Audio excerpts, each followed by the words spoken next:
ভাই একটা অসাধারণ ভিডিও, ড্রোন দিয়ে মানুষ, বাংলার মানুষ এখনো যে সহজ সরল আছে, এই ভিডিওটা না দেখলে বুঝতে পারবেন না। দেখেন দেখেন, লোকটা মাছ ধরতে আসছিল নদীর পাড়ে, ড্রোন দেখে এরকমভাবে বই পাচ্ছে, মনে হয় যে এলিয়েন আসছে, ওকে উঠাই নিয়ে যাবে। দেখেন অবস্থাটা, এত বই পাচ্ছে ড্রোনটাকে, মনে হয় যে ওর শেষ, ওর উপরে আক্রমণ করবে, হামলা করবে, ওকে মেরে ফেলবে।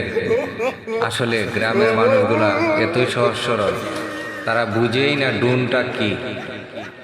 আসলে ওদের কাছে তো অ্যান্ড্রয়েড মোবাইল নাই, ওরা বুঝতে পারে না। এই যে লুকাইয়া পড়ছে, লুকাইয়া বাঁচতে চাচ্ছিল কিন্তু বাঁচতে পারে না। এখন জাল দিয়া মারবে ড্রোনটাকে, প্রস্তুতি নিচ্ছে। মারো মারো মারো, ঠিক আছে দোস্ত মারো। ইয়া क्या हुआ, तुमने अच्छा नहीं किया है, जल्दी से भागो, जल्दी से भागो, ड्रोन तुमको खा लाएगा, खा जाएगा, खा जाएगा, भाग जाओ भाग जाओ भाग जाओ। লোকটা অতিরিক্ত বই পাচ্ছে, কি করবে বুঝতে পারতেছে না, আবার মারছে জাল দিয়ে, আবার আবার মারো মারো মারো মারো মারো মারো। ইস, মিস হয়ে গেল। এখন তো জাল ফেলে দৌড়াচ্ছে, জাল ফেলে দৌড়াচ্ছে, আর থাকবেই না।